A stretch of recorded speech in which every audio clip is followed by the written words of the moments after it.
Hello everyone. Today we're diving into the exciting world of two-stroke engines. These engines have been around for ages, first appearing in the late 19th century. Can you believe it? They were simpler to build than their four-stroke counterparts. This made them an instant hit.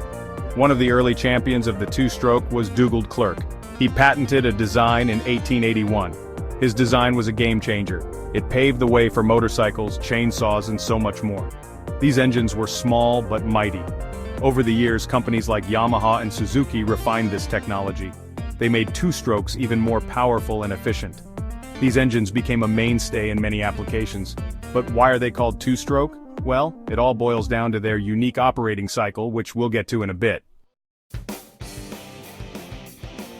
Now let's pop open the hood and see what makes a two-stroke engine tick. Don't worry, it's not as complicated as it sounds.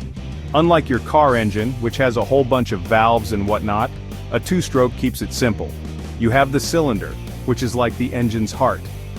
Inside it, you'll find the piston, the workhorse that moves up and down. Then there's the spark plug, the little fellow that creates the spark to ignite the fuel-air mixture. But here's where things get interesting. Instead of separate valves, a two-stroke engine uses ports in the cylinder wall. These ports are like little windows that open and close as the piston moves. They control the flow of fuel and air in and exhaust gases out. Now for the main event, the two-stroke cycle. Remember how I said it's all about two strokes? Well, here's how it works. Each stroke refers to the piston moving up or down once. Stroke 1, as the piston moves up, it compresses the fuel-air mixture in the combustion chamber.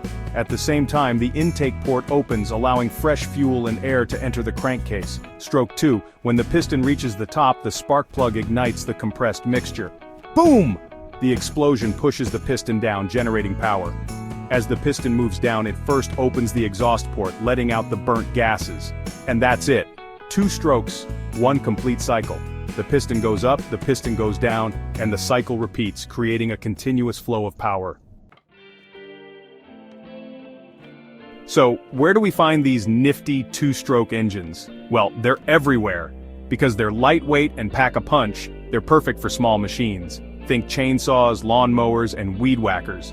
They're also found in outboard motors for boats, small motorcycles, and even some snowmobiles. Two-strokes are also great for things like model airplanes and drones. But their advantages don't stop there. Two-stroke engines are simpler to maintain, as they have fewer moving parts. They're also typically cheaper to manufacture. And let's not forget their power-to-weight ratio, which is significantly higher than that of four-stroke engines. So, there you have it, the wonderful world of two-stroke engines. From their humble beginnings to their diverse applications, these little powerhouses continue to play a vital role in our lives. And while they may not be as common in cars anymore, their simplicity, power, and versatility ensure they'll always have a place in our mechanical hearts.